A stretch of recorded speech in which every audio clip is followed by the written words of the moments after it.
Family, good morning. Kyle Henderson, Bama Football on YouTube. Today is Wednesday. It is March 4th. I appreciate y'all being here on the program. Thank you for being active inside the comment box. It's already March 4th. Next week we have spring football. It's finally here. The following week we'll have Alabama basketball and the SEC basketball tournament. For those of you that were on the watch along last night, I know it was a little bit bumpy with Alabama and Georgia. We'll discuss that on the program as well.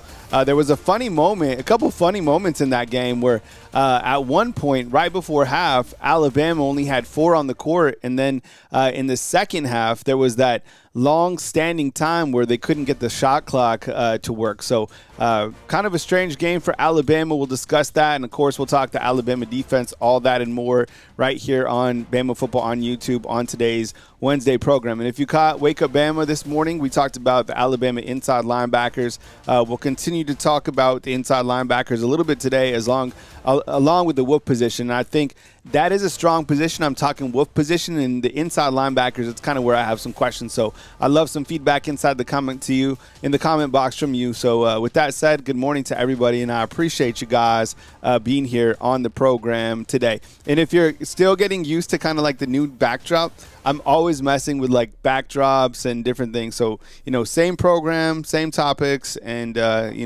you might see different backgrounds, but it's the same old G, all right, even though I got my own CD.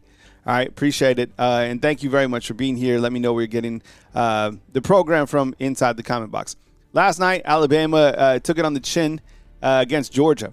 I thought that particular game – who watched the game, by the way? And who was here for the watch-along? It was fun. If you haven't been here for a basketball watch-along, come join us for the next watch-along, all right? Sometimes on Saturdays, like during the regular season, I might pull away because I give myself a little bit of time on Saturday, on the evening time. But during the week and, of course, during the SEC tournament and for the March Madness, I will be live for the basketball watch-alongs. They're fun. You get to hear some play-by-play by yours truly. And the Alabama basketball team is exciting to watch, right? They're not perfect. They're really good. Last night, their performance against Georgia, it was interesting because I don't even want to say it was lackluster. It wasn't like a lackluster performance. I mean, they played okay, right? They didn't play great. They had some turnovers in the first half that I think, contributed to why Alabama was down at halftime. But I think what happened was Georgia, number one, shot the lights out. I mean, shooting 63% from three-point land, that's going to be tough to beat. It's kind of like, what Alabama does sometimes to opponents. But 63% is, like, ridiculous. Along with that, I felt that Georgia last night was just really physical, and I think they dominated inside. I mean, they had a couple guys that just seemed to be more physical. They seemed to command the inside of the paint more. They won on the rebounds. That's something that Nate Oates talked about after the game. And I really feel that looking at Alabama basketball team, that is kind of the issue with the team, right? Is like the inside play, and they don't have a true big man. Now, Aiden Terrell, yeah, he's a big man. He's the best that we got. You take him off, and Alabama dramatically changes in terms of what they have defensively and offensively in terms of big man. I don't even know if Noah Williamson is the second best big man that they have. I think they have Aiden Terrell, and then after that, I don't know. Maybe it's Bo Bolin. Maybe it's Jamison. I have no idea. London Jamison. I don't know. The guard play is great. Amari Allen's been kind of on the struggle bus the last 2 games, but I think he'll get out of it. And who knows? Maybe this loss against Georgia last night will kind of be a good little wake-up call for this next game against Auburn and then going into the SEC tournament. I think it still works out if they beat Auburn. They're the number 2 seed in the SEC tournament, which will kind of match them up on that side opposite of Florida, number 1, but I think on the same side as Arkansas. Now, you want to be on the same side as Arkansas instead of Tennessee. I think Tennessee would be number 4, depending on how things work out, because I think Tennessee is a team, if they catch Bama, I mean, you know how that game just went with Alabama winning by 2. But Tennessee is a good team, and they're good defensively, and they can challenge Bama on the inside. Whereas Arkansas, it's kind of like guards versus guard. And I see what you guys are saying about Noah inside the chat, and I agree. You know, I mean, you want to talk positively about your own, but we have to also call it for what it is. And I think going forward, that's going to be something that Nate Oates has to do, is go into the transfer portal and try to get a big that can be complementary to this team. And I think, honestly, that is why they tried so hard. And I know it seemed like it was Bediako probably trying to force things, but I bet you it was Alabama trying to force things because they know that without Bediako, without another big man, they can only go so far. You're not, I'm sorry to say, you're not going to win a championship with just Aiden Sherrill. And I'm not hating on Aiden Sherrill at all. I'm just saying you can only go so far with him. You have to, and you take him out, and like I said, you're in a lot of trouble. So we'll talk on the basketball game a little bit more here on the program, but 2 points that I wanted to point out. There was one particular play, do you remember this, where they only had 4 on the court? I don't know what happened with that. Why did they honestly, if you were watching the game last night, why did they only have 4 on the court in the first half? It's almost kind of close to halftime. In fact, Georgia didn't even score. They had to call a timeout. They threw it across court. Remember the guy jumped out of bounds and they called a timeout? Why did this happen? Why did they only have 4 on the court? I don't even know if we had an explanation from Nate Oates on that. That was our weirdest play. And then in the second half, there was a shot clock issue, and it was the funniest thing that I've ever seen. So I guess what the officials came up with is that the PA announcer had to announce when they got to 15 on the shot clock. So he was like 15, 14, 13, 12, right? That was crazy. And so pretty weird game. I will say this. I do want to give Georgia credit. They're a lot better than I thought. That Catchings cat, what do you have, like 31 points last night? And they're like inside, man, they're good. So I think Georgia right now is 21-9 on the year. They're like 10th or 9th in SEC play. That's a good team. So anyways, we start there and we'll come back on the program. We'll talk a little bit more basketball. They have Auburn coming up on Saturday, and I think that's an evening game. So I appreciate you guys being here. Thank you so much. I want to talk about kind of the veterans on defense. And all this week we've been talking about defense. Last week we spoke about the offense and we highlighted our excitement about the offense and kind of, I think the storyline is set.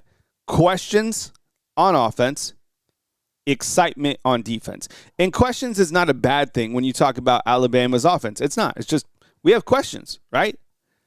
On defense, it's more about excitement, and you can talk a lot about the retention and the veterans. So what I'd like you to do inside the comment box is name 2 veterans that you are excited about coming back for Alabama's defense. So 2 veterans that you're excited about coming back for Alabama's defense.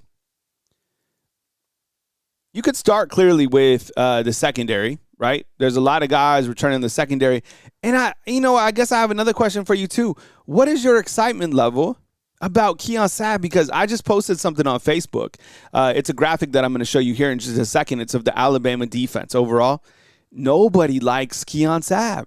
Are we not like, are we upset that Keon Sabb is coming back? I kind of look at like Keon Sabb, clearly a veteran coming back.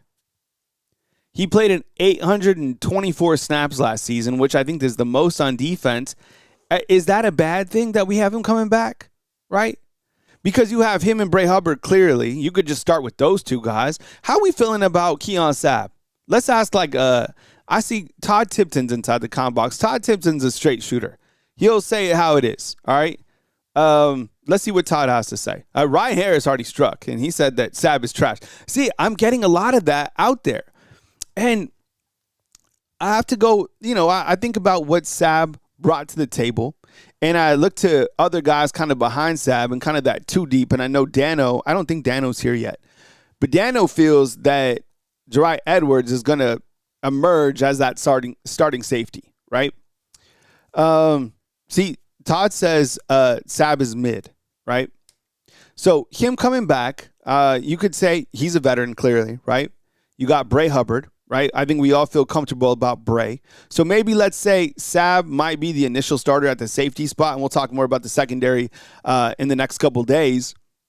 But it seems like people would like to see someone else back there as a safety, okay? And see him more kind of as a veteran depth piece, which is interesting, but hey, that's the title, right? Who are some other veterans? I see you guys are talking Yanzi. And you know what's interesting about Yanzi Pierre, and we'll discuss him today on the program as we talk about linebackers, is Yanzi Pierre just started midway during the season, right? He wasn't like a full starter, because at the beginning it was Quay Rusa, and then when Rusa went down a little bit, then that's when Yanzi came in.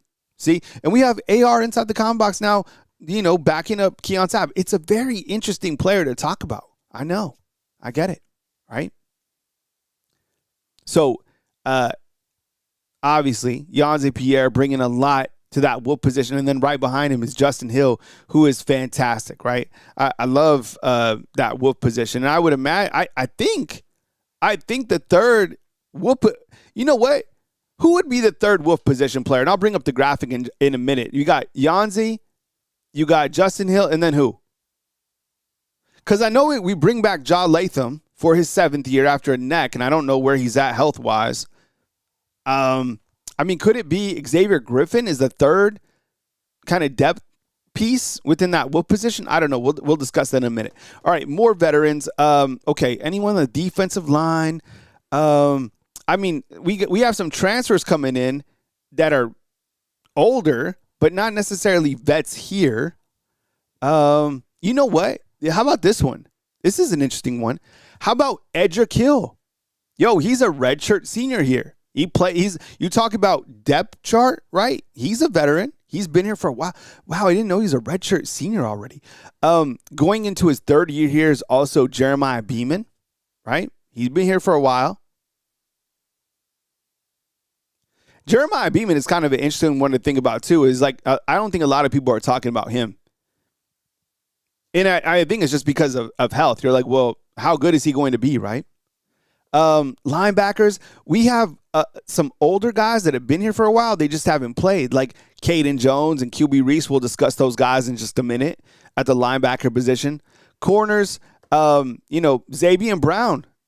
You know what? Let me ask you this. Is Xavier Brown the best returning player on this team? It is Xavier Brown the best returner on this team on defense? Man, you know what? Is Xavier Brown the best returner on the team? That's interesting, because, you would think it would be Ryan Williams, but the season he had last year, so I don't think you can put him in that category. It might be Xavier Brown. Xavier Brown might be the best returner coming back, right? No question, right? Wow, man.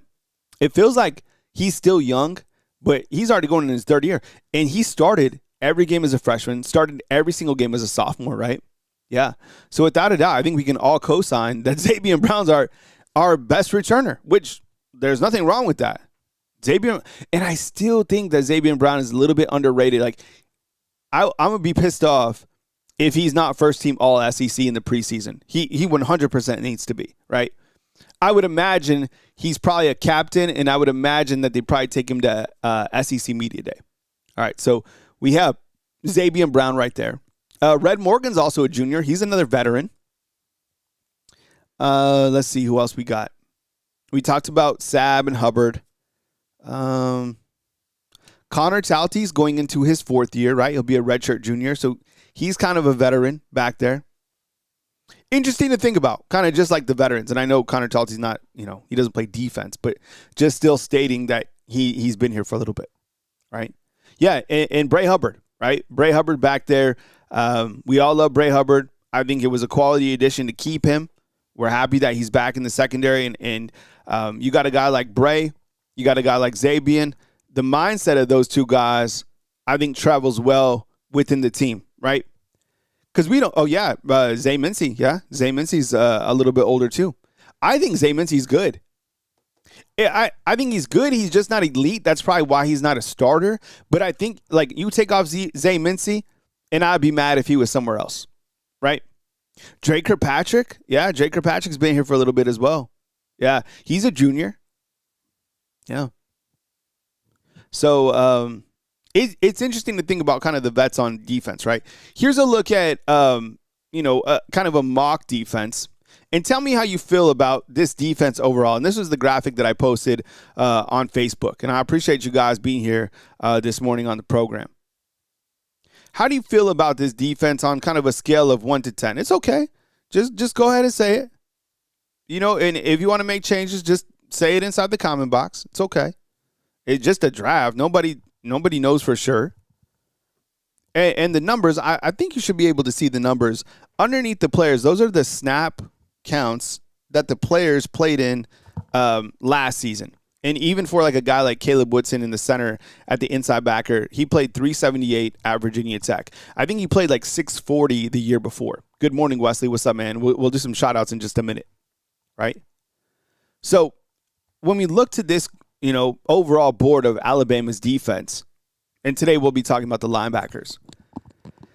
I don't know if Devin Tompkins starts at Bandit over here to the bottom of your right. I don't know if Green starts. I think they will. It kind of feels like they will. I don't want to shortchange London Simmons on the board and take him off. Right? You could put Jeremiah Beaman there. You could put Devin Tompkins and Terrence Green kind of in the center, and you could bring on Des Zulu at the Bandit position and then have 3 kind of starters that are transfers in, right? Yeah, Max, right? Yeah, that's what I'm saying. Keon Sabb played in 824 snaps. And then we have Yanzi Pierre. Wow, Yanzi played in 616. Huh. Wow, I didn't know he played in that many snaps. That was even more than I thought. In the inside linebacker play, no matter who starts opposite of Woodson, and I just, I think Woodson's going to start, but, I'm not the inside linebackers coach. Things could change. That's the only area where we're not going to have experience is inside linebacker. Opposite of Woodson, if Woodson even starts, right? And like I said, with Woodson on this graphic, he played in 640, right? 640 snaps the year before. So over the last 2 years, he played in almost 1,000 snaps at inside linebacker. QB Reese going into his third year only played in 47 last year. And then when you look to the corners overall in that entire secondary, I mean, my goodness, look at all those returning snap counts. So what's your assessment? I mean, Mike G has it at a 7.5. Jamie Bird has it at 8.5.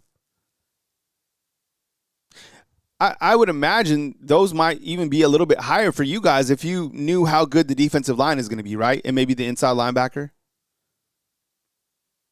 But this room's loaded. This is a really good defense. Todd has Tompkins at Bandit. Okay. Yeah, I'm always wondering like where to put him. It kind of makes sense because I think we have more interior linemen. You know what I'm saying? We can swap out like London Simmons. We can go Beeman. We can go Faga. We can go Edgerkill. You know what I'm saying? Whereas I don't know how like the other Bandits, we got Zulu, and then after that, I think you kind of go down a little bit in experience. A lot of high marks for the defense. Yeah. 7. Even if you voted 7, that is a very good starting point for spring, right? And then after spring, I think we only go up from there. And it might be like, for me, I'd probably be a little bit higher, to be honest. I'd probably be like 7.5 or 7.7 or something like that. I think it's going to be a really good defense. And I even like the 2 deep, right? And we'll just kind of, I don't have a 2 deep graphic yet, but I can just kind of tell you the 2 deep, and we can kind of go through that. Maybe you can help me out with the 2 deep real quick. Let's take off Devin Tompkins. We put in Des Zulu, just for a second, okay? Terrence Green, we can take him off and put, like, I don't know, Faga or Edgerkill. We could take off London Simmons, Jeremiah Beeman, and Boomwa, something like that. We could take off Yanzi Pierre and put in Justin Hill, right? And not all those guys are going to be on the field at the same time, but you can basically sub in and sub out, right? Okay, inside linebacker, you could put in Caden Jones. You can put in any of the sophomores that are returning. Same thing with Woodson, right? You got all those sophomores right behind him.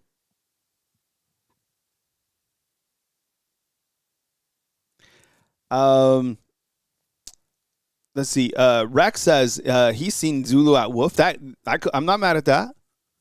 Maybe he could be the third Wolf, or he could be the second Wolf, right? And at corner over here, right, subbing in for like Dejon Lee, just to say, we have like Chuck McDonald. We have Jordan Edmonds, right? Other side, you have Zion Gibson. I don't know where Carmelo O'Neal will play. I don't know if he'll play safety back here or if he'll play corner. Red Morgan, I don't know. You could sub him out with like a Drake Kirkpatrick. You could maybe put Zay Mincy over here. You could put Ivan Taylor up here. You could put Jariah Edwards, right? You can put Drake Kirkpatrick back here at safety. All I'm saying is all I'm kind of displaying is the fact that you have like a really strong two deep with Alabama on defense, and now you just have to commit to getting after the quarterback. You have to create turnovers, but this defense is good. It's just the questions are at the inside backer, right? A lot of potential on defense. A lot of potential. A lot of question marks. A lot of question marks on offense. A lot of potential. A lot of excitement on the defense. And I was saying this too on Wake Up Bama this morning. Who would have thought? And I'm still trying to figure this out. J. Cole, what's up, man? I appreciate the spiritual message, bro. Thank you so much. And I was thinking about this, with the Alabama defense and kind of, Kalen DeBoer. I was like, who would have thought within Coach Kalen DeBoer's first 2 years and going into the third year that kind of the identity going into the third year would be more defense than offense? Are you surprised by that? I am. I thought it would have been more offense than defense. But here we are kind of, the anchor is the defense, and which will allow that offense to catch up by midseason. That's my prediction. These are my midseason predictions. Defense holds the rope until the offense grows up, finds its continuity. You have a quarterback battle that goes into the season, and then by that Georgia game, everything should be clicking, and we'll see how good Alabama really is. So that's my prediction. And of course, good morning to everybody that is joining us. I appreciate you guys being here inside the comment box. Kyle Henderson, Bama Football on YouTube. Yeah, a new setup is just a green screen. That's all it is, right? I change these out frequently. I like to add some things over here, like over here. I don't know what, like a picture of, I don't know, who knows? It'll always be changing. We're never a finished product here. And that's just how it's going to be. All right, let's do some morning shout-outs, and let's see who's here this morning. I appreciate you guys once again being here on the program. I'll get this over here, and we'll do some morning shout-outs. And I appreciate you guys. Thank you so much. Yo, first one on the board, was it Byrix? Byrix was here. This is the first one. AR, what's up, man? I appreciate you coming to us from beautiful Mobile. Man, I don't know if I'm going to play. There's a tournament down there this summer, Magnolia Grove. I don't know if I'm going to go play in it. I played there last year, and it's a beautiful course, and I think the facilities are amazing. That course has eaten me up. It's a Robert Trent Jones golf course. I was sand inside of sand inside. It was a rough day at the ballpark 2 days in a row. Thaddeus, what's up, man? I appreciate you. Thank you so much for being here. Jamie Bird, I appreciate you. Thank you so much. Max Tooney, what's up? Will Hino. And what I was thinking about is kind of this springtime going into summer is maybe we have the show in kind of some remote locations, right, during the season. So if I do go to Huntsville, we can have it in Huntsville. If I do go up to like Nashville, we can have kind of a get together and we can eat. We can do the show and then we can eat, something like that. And kind of want to do like a traveling tour of the show this spring and summer. So I'll keep you guys posted on that. Patriotic, what's up, man? Thank you very much for being here. Bruce, what would be some good city? It seems pretty easy. I think like Nashville's an easy one. I think Mobile's an easy one. I think probably, Atlanta, Birmingham, right? Those could be kind of like some staples, and then maybe we do one like we have fun with it. We can do one in like South Carolina. I love South Carolina. I'm serious. So I low key there's a tournament that I like to play in South Carolina. If I can get to there this summer, I'll keep you guys posted. All right. Ryan, what's up, man? I appreciate you. Thank you so much. Mr. Cole Covington, good morning to you. I really appreciate you joining the program. Thaddeus, what's up, man? Short game. Good to see you, man. Antoine, what's up, bro? Thank you. Good to see you, man. We got Humanist. What's up, bro? Good to see you. Thank you so much. We got Max Tooney. We got Melody Scott says good morning. We got Patreonic. I think we said what's up to you, Patreonic. It's always good to see you. My boy Todd inside the comment box. We got Rocket Town. What's up, Rocket Town? We got From. Yo, From's up in, because we have a nice little crew. You know what? If we don't do Nashville, we could do like, we could either do Nashville. I guess we could do maybe Chattanooga. I don't know. We'd have to see where the fans are at. All right, Chris OG, what's up, bro? Good to see you, man. Memphis, do we have any fans in Memphis? I don't think we have any viewers in Memphis, do we? Miss Amanda Jane, what's up? Appreciate you coming to us from LA. I know you down there. Max Tooney, what's up, bro? Good to see you. Ty Simpson, what's up, Ty Simpson? Good to see you inside the comment box as well. I think I got most of everybody. Star Wars, of course. Will Hino, good to see you, bro. If I didn't mention you, don't hold it against me, all right? Rex, what's up, Rex? Rex is up in Huntsville. Mo Sleep, Mo Sleep's on a farm somewhere, right? Patrionics in Gatlinburg. Oh, man, Gatlinburg, and then we got Angels up in Pigeon Forge, right? Mo Sleep dated someone from South Carolina. Okay. All right. Okay. So those are our morning shout outs. So good morning to everybody. We covered the Alabama defense. Let's dive into the Alabama Wolf position. This position right here, and like, Rex is pointing out, saying Zulu at the Wolf position as well, which makes sense. I think he's someone like Desmond Zulu, who came here from South Carolina, is a guy that theoretically could play that Wolf position and play Bandit. Right? If he's athletic enough and he kind of has the size to do both, let's do it. Right? Let's see where we're at. And I think for this particular position, and number one, kind of prayers up to Ja Latham as he continues to make his recovery.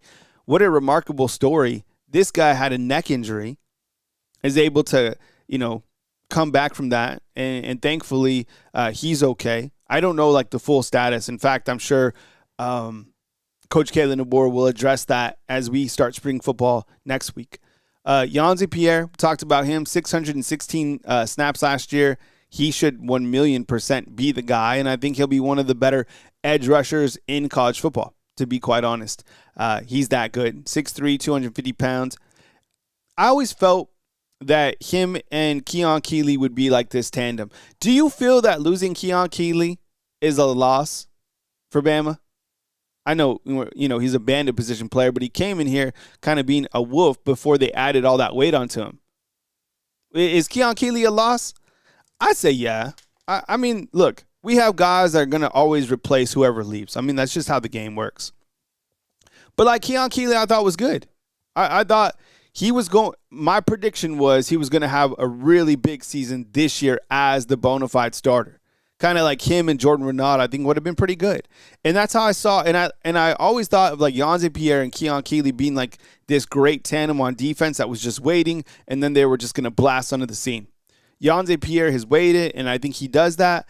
And I'm sure Keon Keeley has a very successful career at Notre Dame, but I do feel it was a loss. I'm not going to say like every guy that left is a loss. I mean, some guys were. I do feel like James Smith, Quay Russaw, and Keon Keeley. I'm not going to say that those guys weren't losses. I think they were. I think they would have been good over here. Jordan Renaud, I think that was a loss. But the thing is, it's Bama. Bama's always going to replace you. Always. That's just how it is, okay? The guys behind you are going to grow up, and they're going to be fine. And that's how it is. This isn't another program where one guy leaves and we're just devastated. Like, guys leave and we're fine. It'll always be like that because it's Bama. You guys in agreement that Yanzi Pierre... Okay, how about this? How many sacks, more or less, for Yanzi Pierre. Let's set the bar at 11. 11 and a half, okay? I don't know if Jarvis is here, but let's write this down. 11 and a half sacks for Yanzi Pierre. More or less. More or less 11 and a half sacks for Yanzi Pierre. He had 6.5 last year, and he played in 616 snaps. I would say, man, 11. Is he going to have 12 sacks? Let's see. I might. Do I vote less on that? Patriotic is voting less. What about you guys? J. Cole's at 12. Mike G's at 12. Okay, so we have more Moores, right? Okay, so everybody's taking the over on Yanzi Pierre at 11 and a half. Okay, good. I went less at first, but it looks like I might be, have to override that. So Yanzi Pierre, 11 and a half. That's gonna be our baseline for sacks for Yanzi Pierre. Yo, can you imagine if he has like 12, 13 sacks this year? Here I am saying he's gonna be one of the best, and I don't feel he's gonna have over 11. Yeah, I think you guys are right. I think and Daniel's 12 is a lot, but you got to think that is one of the biggest focal points this year is Alabama getting after the quarterback. So I'm going to change and say more. Ryan, I know, bro, but I think this year will be different. All right, so undefeated has me changing my mind, and I'm going with 12. All right. Now, let's talk about Justin Hill. How high is the ceiling for this dude? These next two guys, think about this. That's why it's not like frustrating. It's kind of comical when you look to like national analysts say that Bama's going to like fall off in the next couple years, right? It's easy to click on a story like that, and it's easy to talk about it. But that sophomore class is so good here. You just retain all those guys, they're going to be good regardless. But like a guy like Justin Hill and then next over Xavier Griffin, the sky for these guys is like incredibly high. Justin Hill is going to play this year a lot. And I firmly believe, and I don't know this for sure, and I liked Noah Carter. But I think that Noah Carter I think he got beat out. I think he felt that he got beat out by Justin Hill. And as good as Noah Carter is going to be at Georgia Tech, and I think I don't know if he'll be a starter there, maybe so or whatever. But Justin Hill's better than him. And Justin Hill is going to play. He's the number 2 wolf on this team. He's going to play a lot, right? Let's see. I can look up how many snaps Justin Hill had. Let's go. I can do this real quick. What do you guys think? Any guesses? All right, let's find out. Justin Hill. Bama. Okay. Justin Hill last year on defense had trying to find it. Overview. Defense. I thought I'd be able to find it real fast. Defense. Huh. I can't find it at this point in time. I don't know what's going on. But I know, he played, right? He didn't redshirt. Ricky Smith has it at more than 100. I'll double check for the next one. But Justin Hill's going to play. Chris from New Jersey, what's up, man? I appreciate you being here. Someone's mentioning Crystal Burgers inside the comment box. Is that Chris G? I've never been to Crystal Burger. Never. There's one kind of going towards Skyline. If you're on McFarland and you're like going out, towards, Skyline, that direction. I know there's a Skyline or there's a Crystal on that side, but I've never been there before. They're just like small burgers. Is this the truth? Right? They're like little guys that you could eat. I've never been there. Justin Hill will play though. All right. I think he'll be a complete asset to this team, 1,000,000%. Now Xavier Griffin, he's a guy that all he needed to do was add it on weight. He's added on the weight. He's athletic, and I think when all is said and done, Xavier Griffin, and this is a crazy prediction. I'm like doing a lot of predictions, which I don't do. But I think Xavier Griffin, wow, I'm about to say this. I think that he might be the best whoop position player out of all these guys on the board by the time he leaves here. Yes, and I've never been to Crystal. I know. Is that crazy? Is that crazy talk? Saying Xavier Griffin is going to be one of the best? No, I never. Wow, man. I don't know if there's more crystals than that here in Tuscaloosa. I know there's that one in McFarland. I don't know if there's another one. No, and I've never been. I'll check it out. I need to go back to Catfish Heaven and do the catfish, because the last time I went there and I did the wings. But the wings look so good. Oh my God.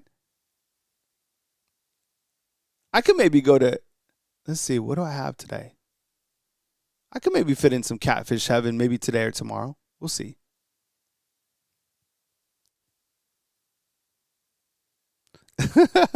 Wow, so you guys really want me to hit up Crystal? Okay, I'll try it out. But what do you guys think? You guys think it's crazy talk on Xavier Griffin maybe being the best in this room when all said and done? Is that too crazy? I don't know. I seen film, and I watched this man, and I was like, that's the only thing is that dude needed just weight. And if he's added the weight, like we've heard, that he might play this year. You know, in spot play or whatever. I mean, if Ja Latham isn't 100%, then they only have really 3 guys, or unless they add Desmond Zulu back there. I don't know. But Xavier Griffin is going to be damn good. All right. Let's talk about the inside backers. Okay, so what I need you all to do is give me your starters at the inside backer. Okay? So post your inside linebackers. I'll post this full screen. And what I need you to do is post your inside backers that you think are going to be starting. So we got 2 of them. Who we got?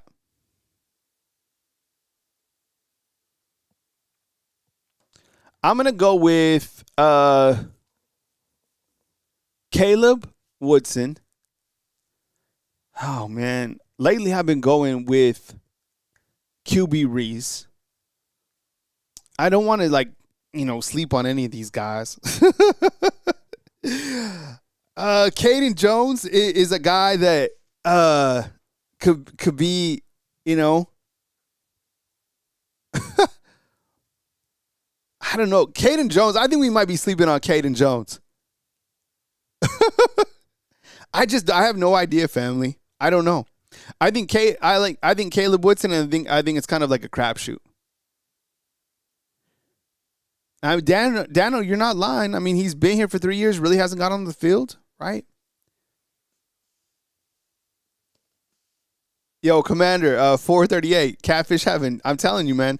And the thing was, bro, when I went there, and I don't even know how this happened, but when I went to Catfish Heaven, I went over there, and I was thinking catfish. Nobody told me about the wings. I didn't even know that they had wings, okay?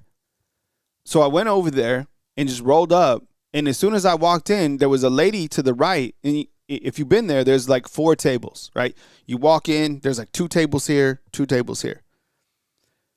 And I went in, and I saw the lady was having wings. So I ordered wings. It was bomb. And the drink, it was colors. It wasn't like, grape, cherry, whatever. It was like purple, red, orange. I think I had like the red or something like that. I have a video over here. Yeah, but Catfish Heaven has wings. Really good wings, too.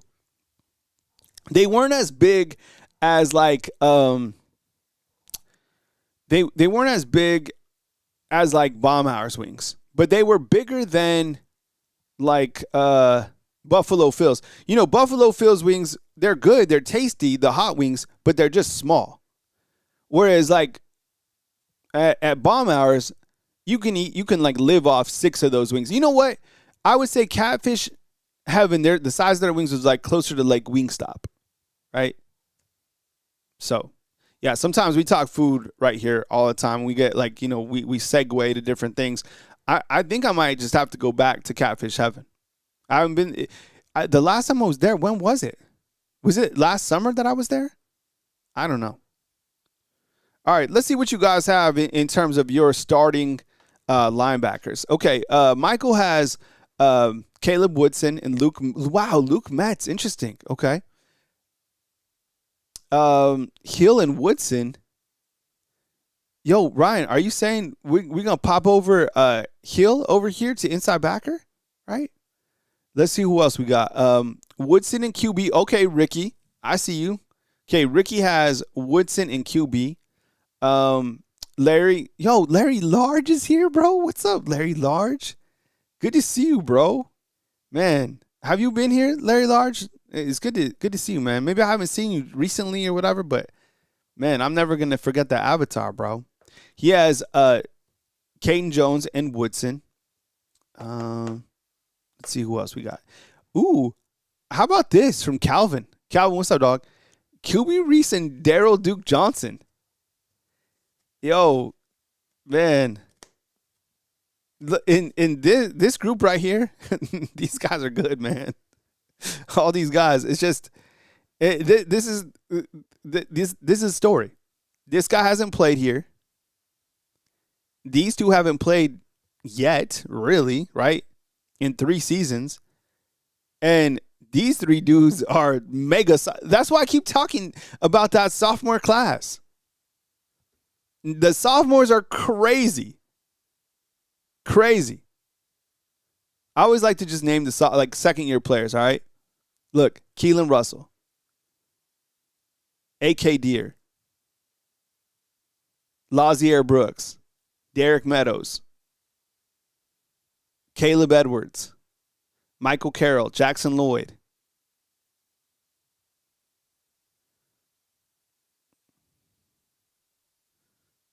Luke Metz, Abdul Sanders, Justin Hill, Daryl Duke Johnson, Dejon Lee, Chuck McDonald, Ivan Taylor.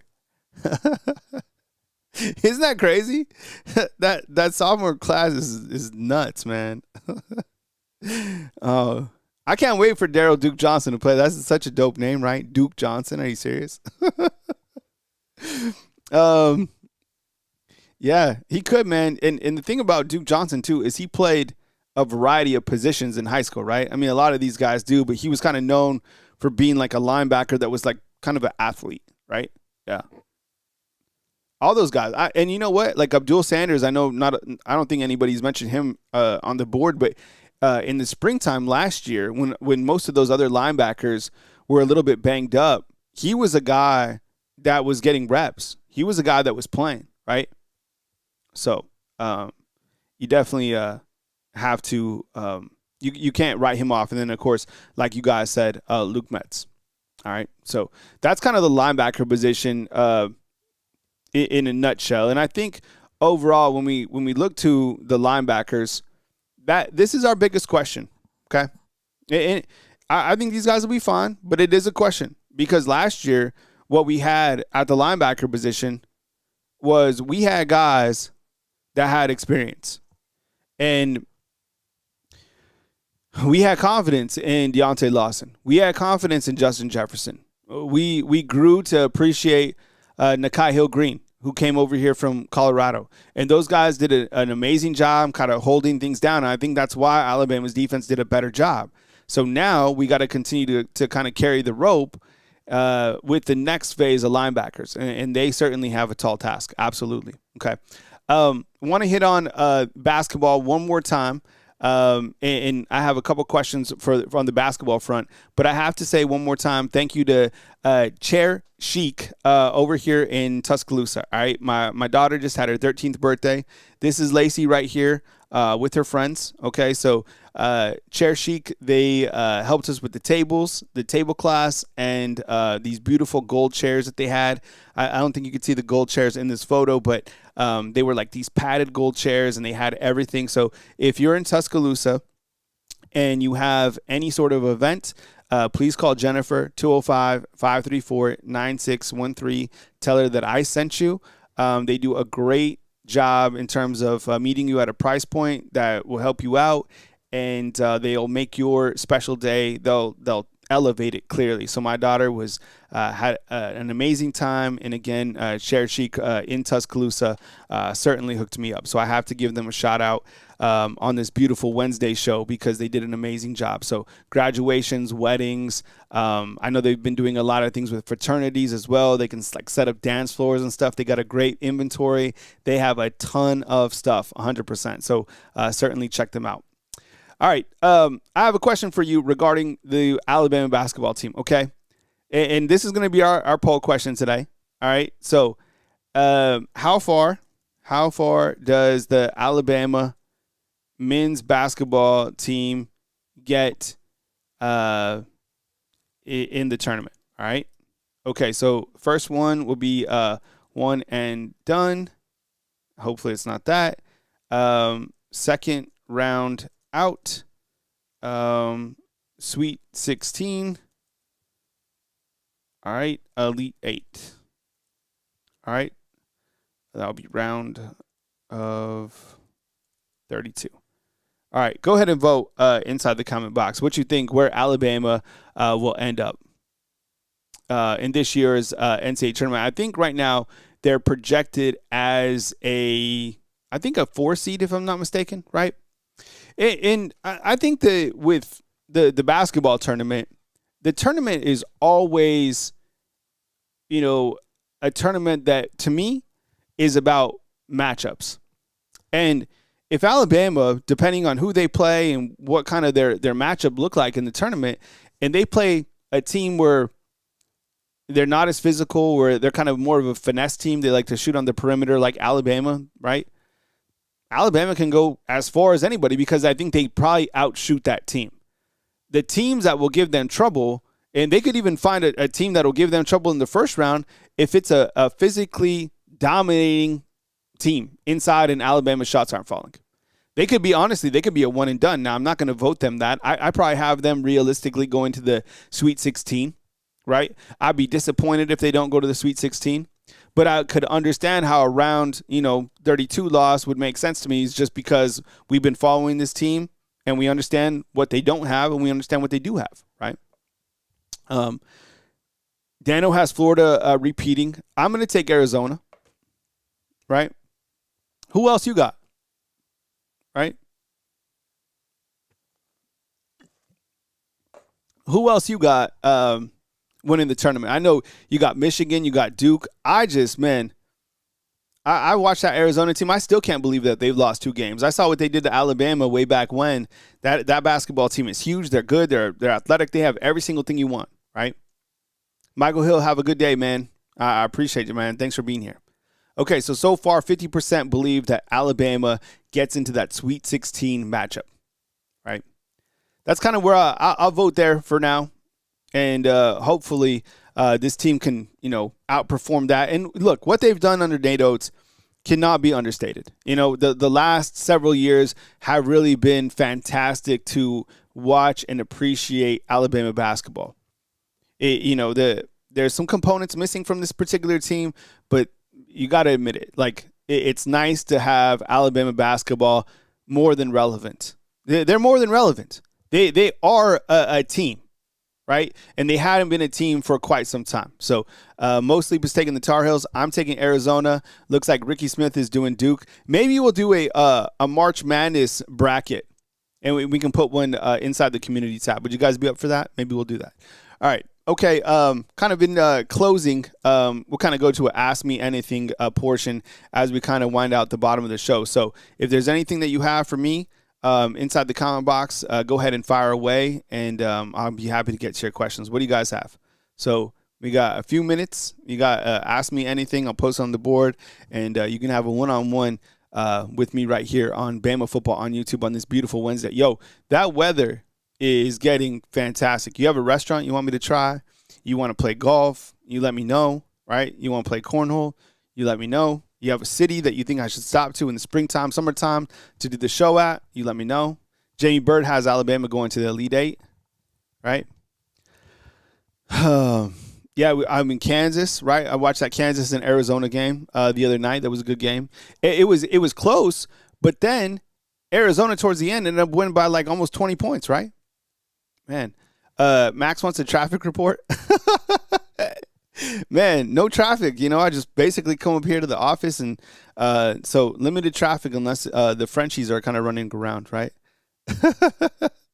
Oh, Ricky Smith, are you asking about the quarterback? Oh man, starting quarterback for this coming season. I think if I have to say right now, as of March 4th, 2026, I'd probably say that the quarterback that gets the starting job against Eastern Carolina would probably be Austin Mack. I think Austin Mack probably gets the job, and it's up to him to retain that job. And I do feel that the quarterback competition is going to go into the season. I don't think that we're going to know, like, I think the starter will be known by like that Georgia game, right?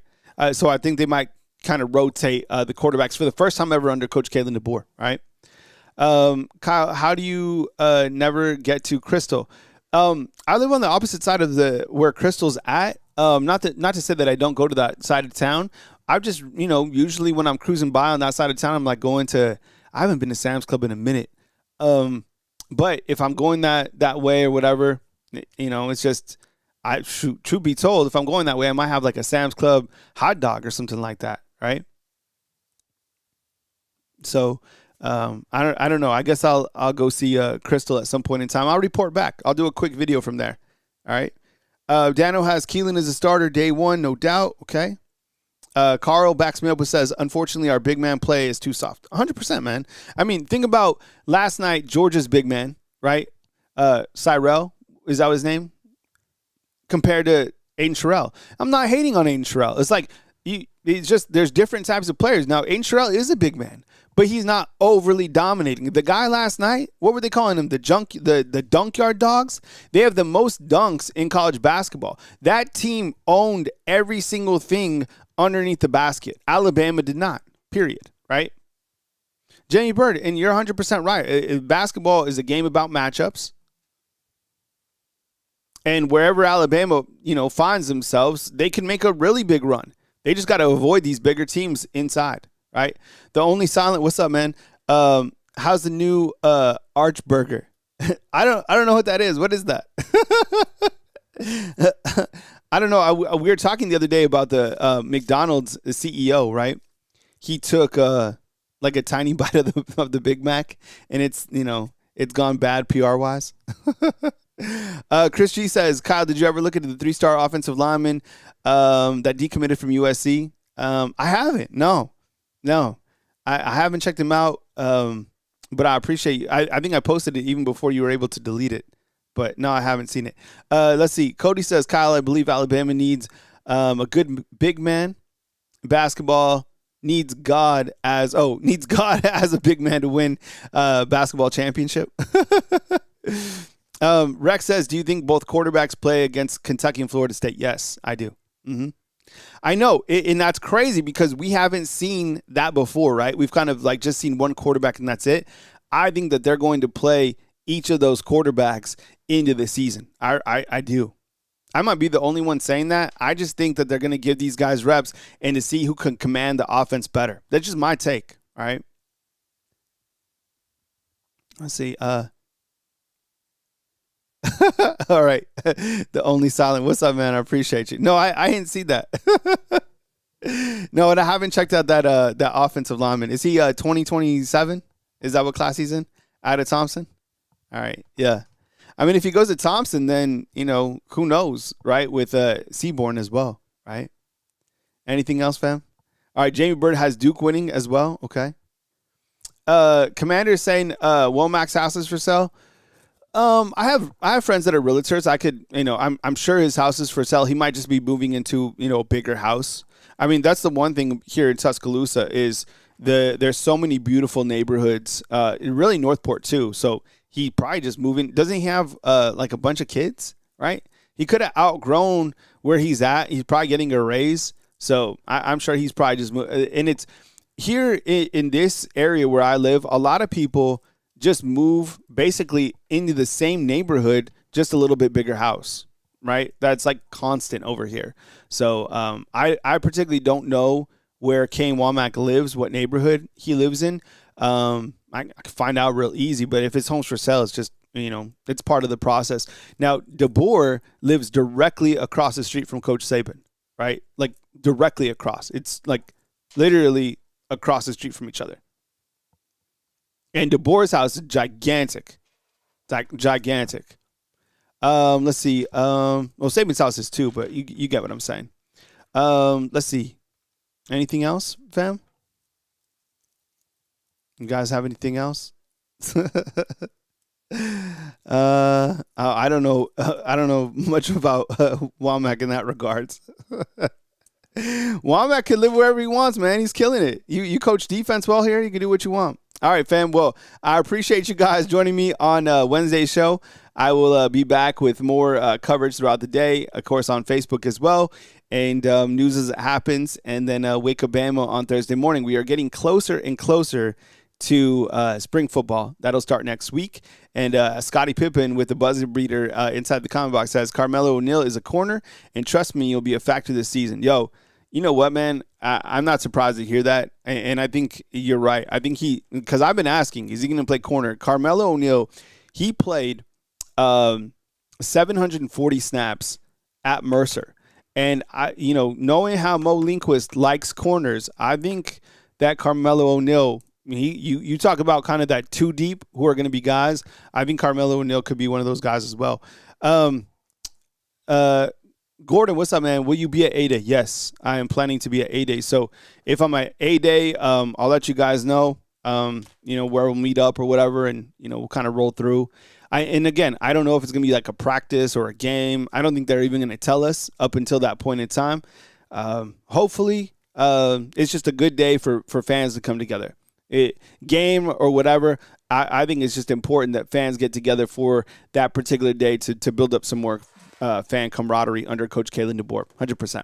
All right, fam, have a good rest of your Wednesday. I'll be back as news happens. More video coverage right here on Bama Football on YouTube. Thank you very much for watching. Thank you for being here. Thank you for the $1.99 super chat. I really appreciate it. Thank you so much. Have a beautiful day, and I'll talk to you soon right here on Bama Football on